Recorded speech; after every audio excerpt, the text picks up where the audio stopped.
Bienvenue chez Cryptologique, je suis Isaac Pix et comme tous les vendredis, et nous sommes aujourd'hui le vendredi 29 mars 2024, nous allons faire un petit point de marché Ishimoku sur le BTC et le TH et puis ce que vous nous demandez en commentaire. Donc cette semaine ça sera le Total 3 et le RSR.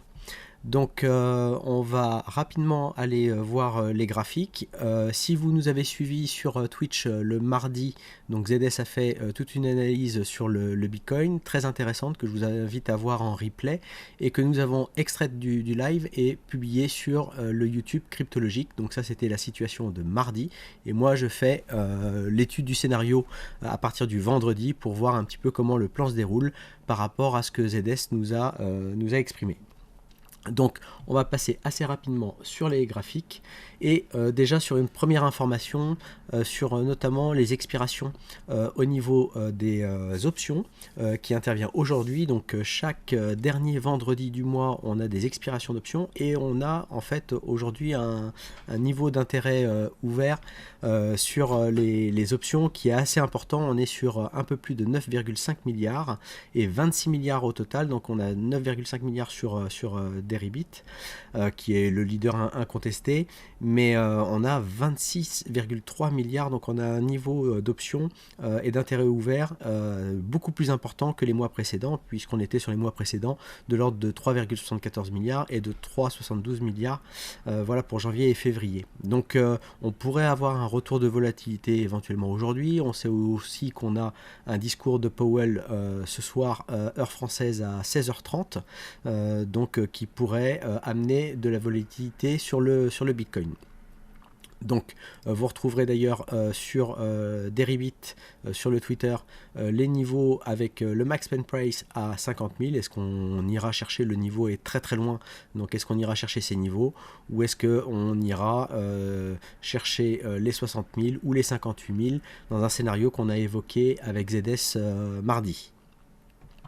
Sur l'Ether, on est sur un max pen price qui se situe à 2600 $. Donc pareil, on se situe un peu loin, mais on a des niveaux aux alentours des 3000 sur lesquels il y avait beaucoup d'options ouvertes. Donc voilà pour cet avertissement sur la volatilité, et passons justement au Bitcoin et notamment à notre scénario. Donc hop, on va se replacer. Donc c'est ce qu'on avait vu, hein, on a quand même beaucoup moins de volume sur toute cette montée. Donc on était en scénario weekly et on avait deux fluctuations. On avait la plus courte sur laquelle on avait atteint notre plus haut bien au temps de la fin de fluctuation, c'est-à-dire on avait une fin de fluctuation sur la semaine du 18 mars, donc on a bien fait un plus haut. On commence ici à ralentir et on va le voir dans les unités de temps inférieures.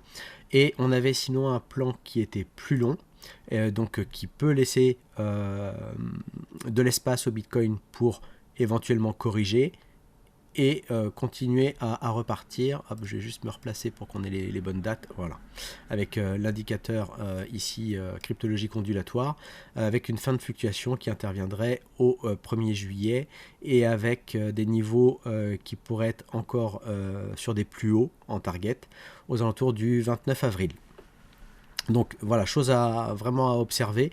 Donc le mouvement éventuellement haussier n'est pas forcément fini, mais il va falloir bien étudier dans les unités de temps inférieures ce qui va se passer ici, hein. Donc si on descend donc en daily, je vais enlever le plan pour qu'on voit un petit peu ce qui se passe.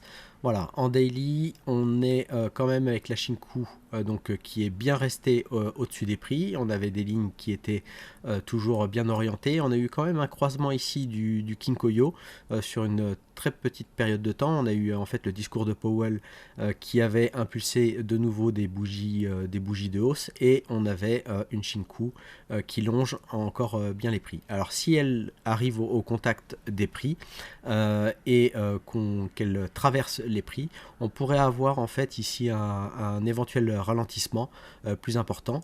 On avait un niveau qui changerait vraiment le momentum du marché si on cassait ici les 59 005. Donc c'est quand même quelque chose de possible. Donc c'est un niveau à surveiller. Voilà, donc ça c'était ce qu'on avait déjà fait la semaine précédente. J'avais tracé aussi ici, alors que vous le voyez, le précédent ATH donc de la semaine du 8 novembre 2021 où on était donc à 69 000.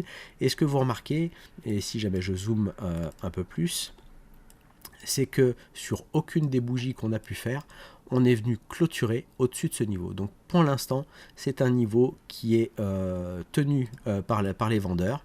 Et chaque fin de semaine, il va être intéressant de voir si on a une bougie qui clôture au-dessus. Si c'est celle-ci, ce sera un signal important que le niveau des 69 000 a bien été travaillé et on a une intention déjà un petit peu plus acheteuse. Par contre, c'est vrai que ce que l'on aimerait, c'est voir justement ce niveau-là, avoir un niveau ici qui serait matériellement vraiment boule pour marquer une reprise de la hausse et casser le niveau des 73 777. Donc voilà ici pour cette situation. On avait ici, donc on avait cette possibilité d'étudier du coup la vague de baisse qu'on a fait justement mardi, et on a eu ici cette reprise. On avait noté des temps donc qui étaient importants, c'est-à-dire que par rapport à cette phase de baisse, on avait jusqu'à jusqu'au 26 mars pour faire des plus hauts, et on ne devait pas faire de plus haut ensuite. Et on a quand même marqué ici un plus haut juste sur le 27 mars, donc ce qui veut dire qu'ici on a une vague haussière potentielle qui elle domine. Donc voilà, et on pourrait avoir un petit retracement pour repartir. Je vous le matérialise comme ceci. Voilà, et on pourrait avoir quelque chose qui pourrait éventuellement faire ceci. Si ce n'est pas le cas, on va continuer à latéraliser, surtout avec la Shinku qui va arriver sur des niveaux, et surtout si elle vient casser des niveaux plus bas et clôturer sous les prix. Donc si vraiment on clôturait par exemple sous les 66 017, et ben sur la tendance, on aurait éventuellement quelque chose qui pourrait continuer à latéraliser. Donc le scénario est soit une reprise de la hausse, soit une continuation de la latéralisation qu'on est en train d'observer actuellement. En tout cas, on est sur des niveaux. Alors, c'était ZS qui nous a fait la démonstration hier en masterclass, notamment en regardant avec les volumes sur justement tout ce que l'on a ici. On a quand même des niveaux qui sont très défendus ici par les vendeurs, et que pour l'instant on a du mal à passer, qu'on est venu retester plusieurs fois. Donc les vendeurs sont présents sur toute cette zone-là. Donc voilà, méfiance sur le Bitcoin, mais la tendance est toujours haussière tant qu'on ne clôture pas et qu'on ne casse pas les 59 005 $.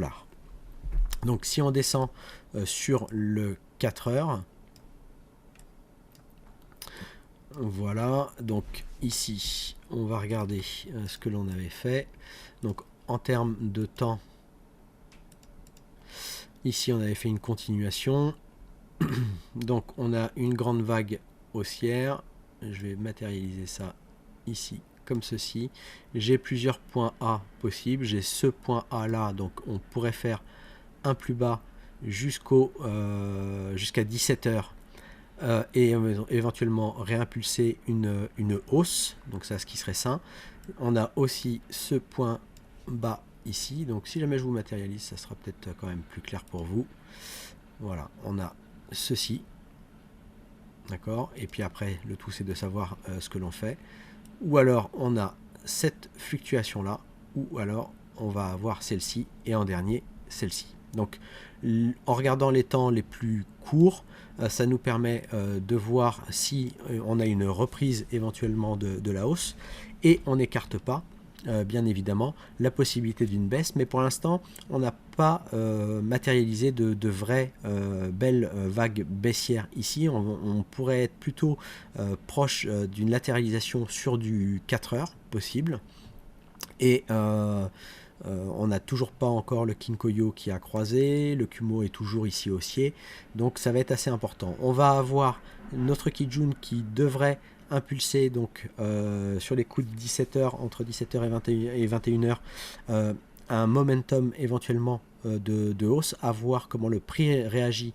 à ce niveau-là, et ça sera la partie intéressante à observer justement sur la fin de journée, voir si on arrive à casser le niveau des 71 815 ou si au contraire on retrace plus profondément. Alors on aura bien sûr les niveaux d'équilibre de la SSB qui vont être importants, et qui représente justement ici toute cette vague de hausse, donc qui vont représenter l'équilibre de notre vague totale ici haussière 4 heures. Donc il faut bien comprendre la fractalité de ce que l'on observe, c'est-à-dire le weekly, on a une tendance clairement haussière. La hausse ne veut pas dire qu'un mouvement ne peut pas retracer. Bien sûr, il y a des niveaux importants à garder. Donc, bien sûr que ici en weekly, la tendance importante va être les 38 000 à conserver pour une tendance long terme. Et puis, plus on va descendre en unité de temps, plus on va pouvoir observer quels sont les niveaux importants qui pourraient changer temporairement la tendance du daily, sans impacter encore le niveau du weekly qui se situe beaucoup plus bas. Donc voilà, c'est les choses que l'on observe en se servant de la fractalité des mouvements. Quand vous avez un mouvement, hop, je vais vous le tracer comme ceci, quand vous avez un mouvement comme ça, gardez à l'esprit que en fait il est constitué de tas de petits mouvements comme ceci pour constituer, voilà, et pareil sur les baisses, et ça c'est ce qui constitue la fractalité, c'est-à-dire que vous pouvez avoir une tendance baissière sur des petites unités de temps, mais vous êtes toujours sur une tendance haussière sur des grandes unités de temps. Et ça, c'est la partie vraiment la plus importante à comprendre sur les marchés. Et surtout, éviter d'aller vous perdre, à aller observer des toutes petites unités de temps alors que vous avez un suivi de votre portefeuille plutôt sur du long terme, puisque sinon vous allez être influencé par le court terme qui, lui, ne change pas le long terme. Vous risquez de sortir alors qu'on est sur un mouvement sain de correction du weekly pour une continuation quand même de la hausse. Donc faites attention effectivement à cette fractalité. Sur l'ETH, donc l'ETH, voilà, on a eu ici un petit peu plus de volume quand même sur la partie, donc on était venu retaper ici dans de l'imbalance daily, on n'est pas venu prendre les liquidités qui étaient un peu plus hautes, il a plus de mal à suivre, donc même si on a une belle impulsion haussière sur le TH qui est quand même parti de ses plus bas à 856 pour se retrouver aux alentours des 4000 $, on n'a toujours pas cassé l'ATH sur l'Ethereum, donc voilà, mais la tendance est toujours haussière, les lignes sont bien orientées en weekly. Et si on descend sur les petites unités de temps, de la même manière que le Bitcoin, on aura retracé plus profondément. Donc ici, on s'apprête, on rentre dans les prix. Donc on pourrait avoir un range qui se ferait du coup à peu près comme ceci. Voilà. Je vais vous le matérialiser en mieux. Voilà. Donc ici, un range sur lequel on pourrait travailler ici autour, pour l'instant on travaille autour de l'axe central, et ce qui va être important, ça va être de voir ce que l'on fait ici. Pareil, on a du mal à casser, on va le voir ici en 4 heures, ça va être plus intéressant. On avait ici une phase de baisse. Si on veut inverser la théorie de dos, c'est-à-dire changer la structure de marché, il aurait fallu qu'on casse ce niveau des 3678, chose que l'on n'est pas venu faire. On est venu ici marquer un haut, mais qui est à 3678,86. Donc on est vraiment sur des niveaux où il y a de la présence de liquidité. Donc le marché viendra chercher cette liquidité. Est-ce qu'il viendra la chercher maintenant avant de corriger? C'est tout à fait possible, ou il pourra la laisser et venir la prendre sur une continuation de la hausse. Donc on sait bien que l'Ethereum va être quand même guidé en ce moment par la dominance quand même de Bitcoin, donc il va réagir par rapport à ça. On n'est pas encore sur un Ethereum qui lead le marché. Donc voilà pour l'Ether. Et chose intéressante aussi à observer, donc là on a notre croisement du Kinkoyo aussi en 4 heures, même si on a le Kumo ici qui est haussier, attention, on a la Shinku qui va se rapprocher des prix, donc on a des niveaux sur lesquels il ne faudrait pas qu'on clôture en dessous les 3427, et puis on devrait effacer d'ici 3 jours, 4 jours, on devrait effacer ici ces plus bas, donc on devrait avoir un mouvement ici de Kijun qui remonte, mais voilà, est-ce que ça impulsera un momentum haussier sur l'Ether? Ça va être aussi intéressant à regarder. Donc voilà, pas de gros changements là-dessus. En termes de temps, si on regarde justement le temps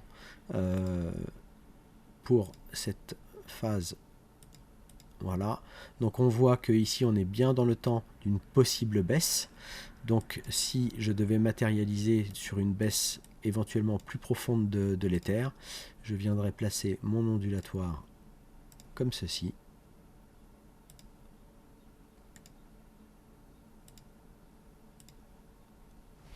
Voilà, et on voit qu'on a tendance à ne pas suivre les lignes de force. Donc ça peut indiquer que on va continuer à latéraliser ici. Donc voilà, chose intéressante à observer pour le Bitcoin ou l'Ether. Va-t-on continuer à latéraliser sur un temps un peu plus long et réaccumuler sur ces niveaux?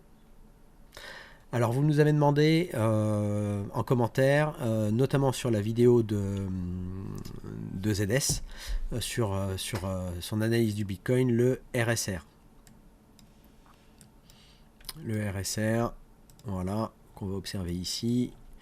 Donc en weekly, tendance assez intéressante. On va regarder, je vais enlever ici mon VPVR, et on va regarder plutôt où est-ce que, sur toute cette phase de baisse, où est-ce que le prix a été accumulé. Donc on a un bon prix de marché ici qui se situe aux environs des 0,02959. Donc voilà pour le RSR qui lui est assez intéressant. Donc hop, ça on va le masquer, qui est assez intéressant puisque il a fait sa phase de baisse. Il a ici, donc on a, hop, on va le tracer comme ceci. On a eu, tac, alors je dois avoir un plus bas, on va regarder où est le plus bas. Donc pour observer quand même les plus bas, n'hésitez pas, c'est à vous placer ici en logarithmique, voilà, et vous arriverez à retrouver votre point le plus bas. Ici on va se placer en jaune, voilà, et puis on va tracer la partie ici de hausse. Donc tac, voilà, comme ceci. Voilà, c'est déjà plus lisible. Donc ce qui est intéressant, c'est qu'on avait une tendance ici baissière, le creux ici, le sommet ici, et ce sommet on l'a cassé. Donc on est reparti dans une tendance haussière avec des creux et des sommets de plus en plus hauts.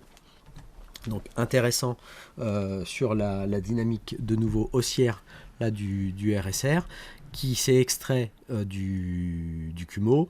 La Shinku a été totalement libérée des prix et on a une dynamique très très forte en weekly. Alors si on regarde ce que nous donnait l'ondulatoire pour voir les niveaux qu'il a atteints avec notre outil pareil ondulatoire comme d'habitude, et puis on va voir quand est-ce que se termine donc cette fluctuation. Donc on a bien sûr la possibilité de mettre les extensions. Voilà, et là on a atteint la 4E. Donc on l'a atteint, ce qui peut arriver aussi sur les alts par rapport à d'autres tokens beaucoup plus liquides. On peut des fois avoir des targets qui sont atteints beaucoup plus tôt. Donc à voir si on retrace. On va avoir quand même, vu le mouvement de hausse ici, on va avoir toute une phase où la Kijun va rester quand même relativement à plat et qui pourrait être propice éventuellement à une correction. En tout cas, la dynamique sur le RSR est très intéressante. Donc sur les niveaux sur lesquels il pourrait être intéressant de re-rentrer, donc bien sûr qu'on va avoir les niveaux sur les lignes d'Ishimoku, mais quand on a fait la 4E comme celle-ci, on peut s'attendre éventuellement à un retour en zone d'équilibre, donc sur les niveaux des 80-34 jusqu'à 74-95. Donc ça, ce sont des niveaux qui pourraient être intéressants. Et on peut aussi se servir des volumes pour voir justement sur toute cette phase de hausse quels sont les niveaux sur lesquels il y a eu de l'échange de volume. Donc on voit qu'on est monté avec quand même beaucoup moins de volume, hein. Le niveau de volume le plus important était au niveau des 23,15, mais le prix donc va avoir ici, on a eu très peu d'échanges, donc on pourrait revenir travailler ici. On va avoir ici un pic de volume et surtout ici un pic de volume important, et après on a des zones qui pourraient éventuellement rejeter le prix justement sur la zone que l'on a dit au niveau de la zone d'équilibre, c'est-à-dire cette partie là. Voilà, donc ça, hop, on va le matérialiser comme ça, et puis on va mettre ça comme ceci. Voilà, donc ça c'est les zones sur lesquelles c'est important, et cette zone là éventuellement aussi qu'on pourrait aller chercher. On sait que le prix a de l'espace pour pouvoir le faire, puisque la Shinku a largement la place, sans changer son momentum, de rester au-dessus des prix, mais de retracer assez profondément. Donc ça va être aussi lié, je pense, à ce que fera Bitcoin et ce que fera Ether pour le marché justement des alts, pour voir si correction profonde de l'Ether ou du Bitcoin va impulser quelque chose avec une correction beaucoup plus profonde. Donc après voilà, on a différents niveaux avec les Nishimoku, mais servez-vous aussi des volumes qui sont des indicateurs assez intéressants pour trouver des niveaux où le prix pourrait revenir et être éventuellement défendu de nouveau par les acheteurs. Donc le RSR en weekly, voilà, on va le regarder simplement comme ceci. Alors il n'y a pas suffisamment d'historique pour venir trouver quelque chose sur une vue long terme. Bien sûr qu'on sera toujours vigilant quand on regarde des choses comme ça à différents niveaux, c'est-à-dire regarder en fait sur toute la phase de baisse, la baisse totale, mais on peut aussi prendre la dernière grande impulsion baissière que l'on a eue, donc qui va être ici. Vous tracez éventuellement votre Fibonacci et vous pouvez retrouver des niveaux intéressants, notamment les 1 tiers, les 1 demi et les 2 tiers du prix. Donc à voir déjà comment le prix réagira sur les 20 592 et puis ensuite les 30 330. Donc voilà, donc à voir si on arrive à dépasser ces niveaux-là, construire quelque chose qui reparte le niveau des 50% et ainsi de suite, si jamais on est sur une alt qui serait prête à aller chercher de nouveaux ATH sur le cycle. Je rappelle quand même que beaucoup d'alts qui ont performé sur des cycles précédents ne font pas systématiquement d'ATH sur les cycles suivants. Donc faites très attention à ça. Beaucoup de gens pensent que si on a fait ces niveaux-là, on pourrait aller de nouveau rechercher un ATH. Ce n'est pas vrai pour toutes les alts. Il y a beaucoup d'alts qui vont s'arrêter à des niveaux comme ceci. Donc c'est là où vous pouvez, en tout cas quand vous investissez, vous dire que si vous êtes rentré sur des bons prix ici, quelle performance vous pourriez aller éventuellement chercher de manière, on va dire, plus sécuritaire, plus rationnel et réaliste en termes de target. Donc voilà, un x7 ou un x8 quasiment sur ce token là. Si après justement vous avez pris des profits et que vous laissez courir éventuellement un back sur votre investissement, eh bien ce sont après des performances supplémentaires à pouvoir aller chercher. En tout cas, on n'investit pas quand le marché est vertical, on attend qu'il corrige. on met éventuellement des cartouches sur des niveaux que l'on a identifiés, où on étudie dans les petites unités de temps ce qui s'y passe pour voir et observer une reprise haussière dans les petites unités de temps, donc descendre du weekly jusqu'aux 4 heures, pour ressentir la reprise haussière et pouvoir rentrer sur une identification de ce que nous donnera l'Ichimoku à ce moment-là. Donc voilà comment vous devez fonctionner. Alors on nous a demandé aussi le Total 3, alors je vais revenir ici sur mon graphe de Bitcoin, et mon Total 3 que j'ai ici matérialisé avec donc en enlevant la partie stablecoin. Donc j'ai enlevé l'USDT et l'USDC, hein, j'ai pas enlevé le DAI, mais j'aurais pu aussi enlever le DAI, mais ça va nous donner une visualisation quand même assez intéressante de ce qui se passe au niveau du Total 3, donc le Total 3 qui exclut le Bitcoin et l'Ethereum, donc on est typiquement sur le graphe de l'ensemble des alts. Quand vous enlevez justement la partie stablecoin, ça enlève un petit peu justement de choses qui pourraient fausser votre vision du marché des alts. Donc voilà, on a vraiment bien là ici les alts contre ici je l'ai fait contre BTC. Donc est-ce que les alts surperforment le BTC? Pas encore. Par contre, on a bien matérialisé. Donc si je regarde en fait toute la phase ici de baisse que l'on a eu, on a bien marqué ici un ralentissement. On n'a pas atteint la target ici N. On ralentit ici. On a fini notre fluctuation au 25 décembre 2023 et ici on continue d'accumuler. Donc pareil, on pourrait très bien regarder ce qui s'est fait justement sur la partie ici. Je vais peut-être pas l'avoir. Non, je vais peut-être pas l'avoir parce que je vais pas avoir les volumes sur le Total 3. Mais on va avoir ici une bonne phase d'accumulation. On a en fait une valeur ici, si jamais on traçait du coup un range. Donc on est à peu près effectivement à ce niveau-là. Donc hop, je vais vous le placer comme ceci. Donc pour l'instant, on est dans un range. Reste à voir quand est-ce qu'on va s'extraire. On a un Kumo ici, donc je suis en weekly. Hein. Donc on a absorbé là toute la baisse.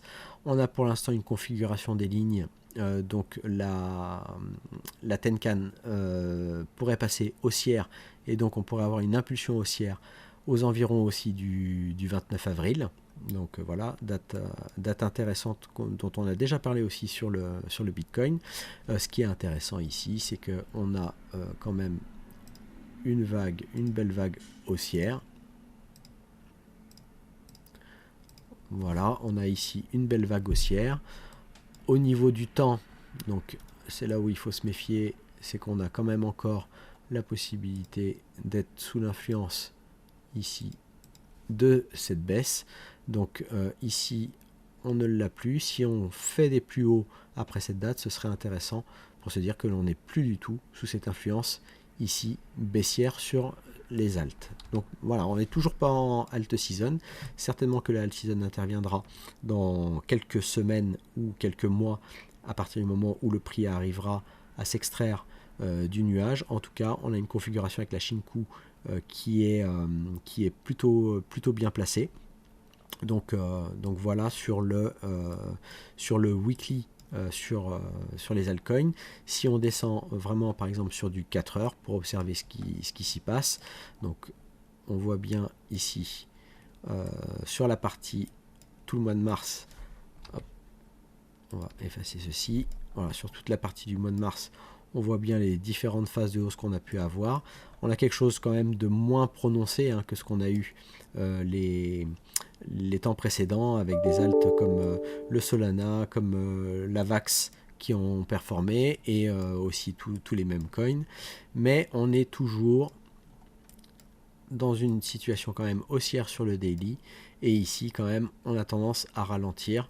Donc voilà, on défend là pour l'instant le niveau de Tenkan. On pourrait continuer à latéraliser et il faudra s'extraire justement de ce range que l'on a ici. Donc, grosso modo, on pourrait être à peu près, ouais c'est ça, on pourrait être dans ce range là avec un axe central ici et un prix qui pourrait aller chercher le haut du range et à voir si on arrive à s'en extraire. Hein, donc voilà, intéressant à regarder aussi, mais regardez-le surtout en weekly ou en daily, de manière à avoir des informations plus long terme sur les alts, et voir si le prix pourrait impulser la hausse. Donc si on regarde simplement déjà sur cette fluctuation la plus courte, est-ce que là on était bon en termes de temps? Hop, je vais me placer ici. Donc là déjà on n'était pas bon en termes de temps. On a fait ici un plus bas après le temps. Si je regarde avec les nombres d'Ishimoku, ici non, on était en 20. Donc ici voilà, on pourrait très bien être sous l'influence ici de cette vague de baisse sur le court terme. Une vague de baisse qui pourrait donner pour l'instant ceci. Voilà. Et sinon, si vraiment on a une tendance haussière à aller regarder, ça sera plutôt celle-ci avec ce bas là. Voilà. Et ici, on va mettre les extensions. Ah zut, j'ai fait ce qu'il fallait pas. C'était sur celle-ci. Mettre les extensions ici. Et puis là, on va enlever les extensions. Voilà. Donc à voir, donc ça c'est notre GPS. À voir si on continue à suivre ces lignes-là pour aller chercher une continuation haussière, casser ce niveau ici. Hein, donc de toute façon on a déjà bien cassé ce niveau-là, donc ça c'est intéressant pour une reprise haussière.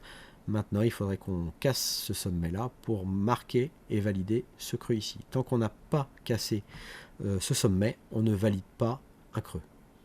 D'accord? Donc vous avez un sommet, un creux qui n'est validé que quand on a cassé ce niveau-là. Voilà, donc fonctionnez comme ceci, ça vous permet de trouver les niveaux qui valident votre billet haussier ou baissier. Sinon, on peut être dans une compression aussi du mouvement pour une latéralisation et une extraction dans un sens ou dans un autre, dans un temps un petit peu plus long. Voilà, donc écoutez, j'espère que cette analyse vous aura éclairé sur le marché. Moi, je suis ravi de vous le faire tous les vendredis. Si vous aimez ces analyses, comme d'habitude, n'hésitez pas à liker et à vous abonner à la chaîne YouTube, à activer la petite cloche pour être notifié lors de mes prochaines analyses. Retrouvez-nous donc le mardi soir sur le live Twitch avec Tintin sur la macroéconomie et la DeFi, et on a fait aussi un petit peu d'analyse on-chain, et vous retrouvez d'ailleurs le résumé sur notre site cryptologique.fr, et le replay justement de la partie analyse de ZS que je publie dès le mercredi matin. Je vous dis à très bientôt, je vous souhaite un bon week-end, ciao ciao.